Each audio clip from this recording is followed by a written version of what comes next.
Kanser secara umumnya merupakan satu keadaan perubatan yang pada masa ini semakin bertambah parah keadaannya di dunia.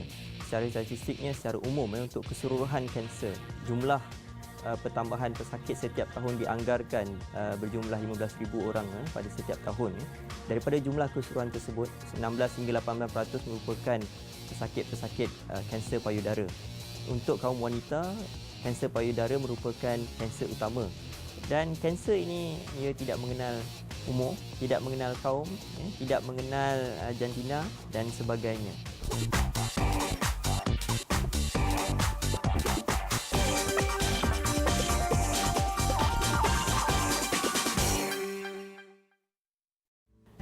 Saya bermula pada tahun 2002 membuat PhD dalam bidang kejuruteraan bioperubatan.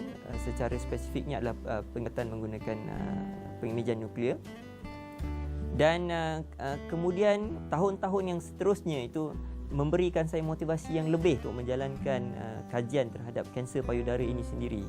Secara peribadinya, saya mengenali lebih daripada seorang pesakit kanser yang merupakan rakan-rakan rapat, saudara mara, dan yang terbaru adalah ibu saya sendiri yang menghadapi kanser pada tahap 4. Pengimejan nuklear merupakan satu area yang niche, yang very specific, yang mana kita melihat kepada bagaimana untuk kita menggunakan radiasi daripada radioisotopes bagi menghasilkan gambar-gambar yang boleh memberikan penerangan sama ada pesakit tersebut mengidap kanser ataupun infection. Dan saya lebih melihat kepada bagaimana untuk memperbaiki prestasi sesebuah mesin yang kita ada di Malaysia. Sebenarnya sehingga kini kita mempunyai mesin-mesin pengimejan nuklear yang kita beli daripada luar negara. Tetapi kepakaran untuk kita memperbaiki prestasi mesin-mesin tersebut sangat terhad.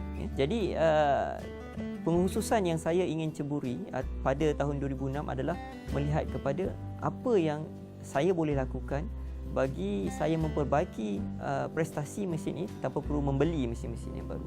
Jadi kaedah atau analogi ini saya gunakan untuk pengimejan nuklear menggunakan kamera gamma dengan penambahan komponen yang baru yang mana merupakan hasil produk daripada penyidikan saya yang saya namakan sebagai wire mesh collimator. Wire mesh collimator ini merupakan satu sahaja komponen di dalam kamera gamma ini, tetapi ia merupakan komponen yang terpenting kerana pengkolimatnya atau collimator ini merupakan pengantara antara mesin dan pesakit.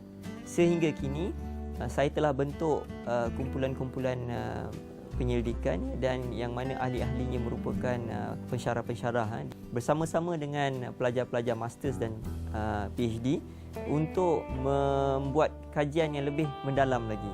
Saya mula-mula menyertai projek ini bersama-sama Dr. Iqbal sejak tahun 2007 lagi.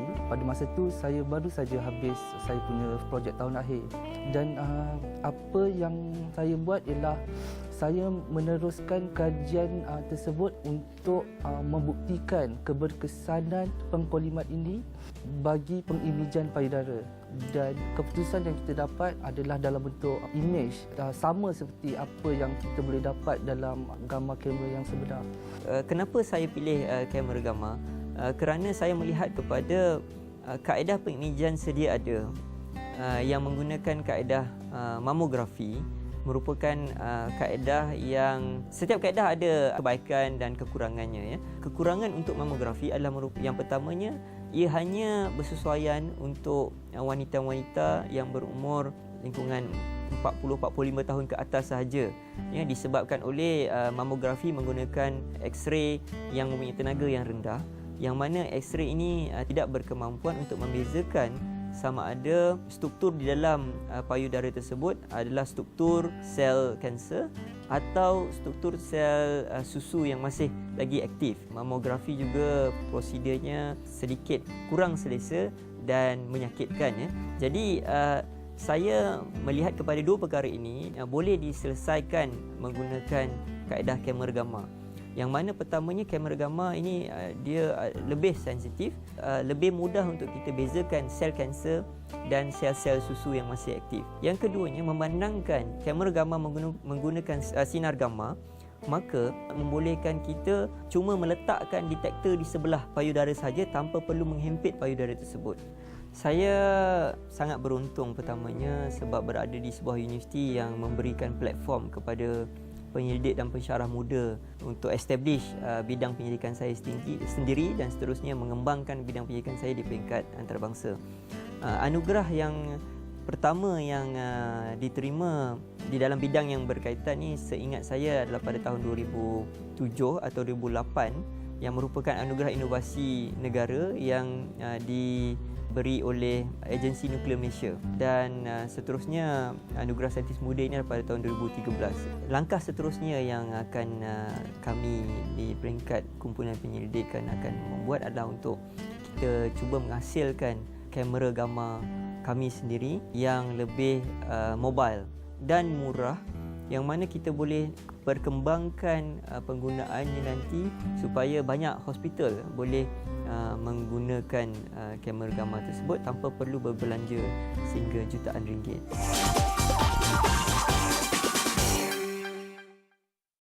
Sebagai physical treatment, kaedah dengan menggunakan suhu tinggi sudah lama dianggap sebagai ada berkesan untuk menghapuskan insek borer dan sebagainya. Projek penyelidikan ini bermula pada tahun lebih kurang 2004 selepas saya pension. Kepentingan projek ini, FRIM memanggil balik saya sebagai konsultan untuk projek ini. Saya mula bekerja dengan FRIM pada tahun 1975. Pada masa itu adalah masa what do you call it, economic crunch. Ramai orang graduate tak ada kerja. Masa itu saya bekerja sebagai seorang penyelidik biasalah dalam bidang teknologi kayu. Idea high heat treatment tertimbul semasa saya sedang menjalankan Colombo Plan Fellowship di Australia. Masa itu yang mendiam Menteri KPPK Tun Lim Keng Yet mandate kita menjalankan satu heat treatment untuk kayu getah sebagai satu physical treatment untuk mengganti treatment yang biasa guna bahan kimia. High temperature drying atau high temperature lumber treatment system adalah menggunakan suhu yang melebihan 100 degree Celsius. Biasanya pengeringan kayu ini kan kayu dari HDD treatment, kita menyatukan dua metode, pengeringan dan pengawitan sebagai satu proses. Sifat-sifat kayu ini macam enhance, improve, macam kekerasan kayu, density kayu, feature kayu, dia tertimbul dari atas permukaan kayu. Jadi macam banyak grain. Kami dah buat kolaborasi dengan kilang-kilang perabot. Sudah dapat tahu perabot yang terbuat dari kayu ini, estetik value dia tinggi. Masa Mr. Chu masih bersama dengan FRIM, kami bangunkan satu prototype di FRIM. So lepas tu kami sambung ke commercialization, di mana kami bangunkan dengan sistem high temperature drying ini dengan industri.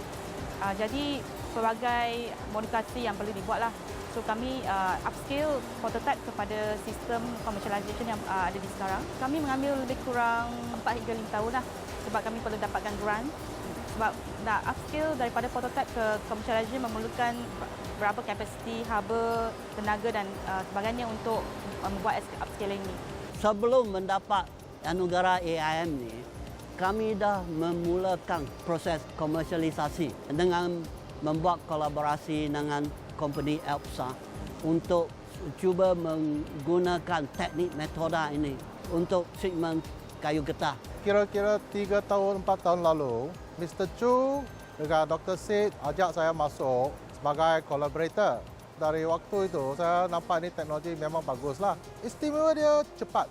Compare dengan kayu ini, dia lebih padat. Lagipun, dia tak pakai chemical. So, sekarang semua kita tahu lah, semua orang nak eco, green, Ikut ini, ikut sana. You nak masuk European nation pun senang. Lagi tu dia punya perabot keluar, dia tu memang dia boleh nampak kecantikan lah. Dia ada grain yang keluar yang lebih cantik. Ini memang lebih satu step atas lah. So kita ada confident untuk masuk berlabur lah dalam ni commercialization. Yang penting sekali sebab kami menggunakan teknik HCD untuk cuba menghapuskan borer attack. Tapi kayu biasa, walaupun ada diperawitkan, sekali-sekala ada masalah serangan borer. Dan juga sekarang international trend, semua orang kena cuba sedaya upaya untuk mencegahkan daripada penggunaan bahan kimia. Itu yang reason yang terutama. Pertama sekali, saya rasa kami projek team sudah dapat rekognisasi di kalangan saintifik dan industri. Kedua, kami sedang mempergiatkan proses komersialisasikan sistem ni. Pertama sekali untuk industri tempatan. Lepas tu kami sedang pergiatkan perbincangan dengan satu pelabur dari luar negeri. Dia mungkin kita dapat mendirikan kilang guna teknik ini di selain dari negara Malaysia, mungkin di negeri Thailand, Indonesia dan sebagainya. Saya harapkan jika proses ini dapat menggantikan proses lama, proses konvensional. Itu yang kita harapan kami yang pertama. Tapi proses ini bukan statik.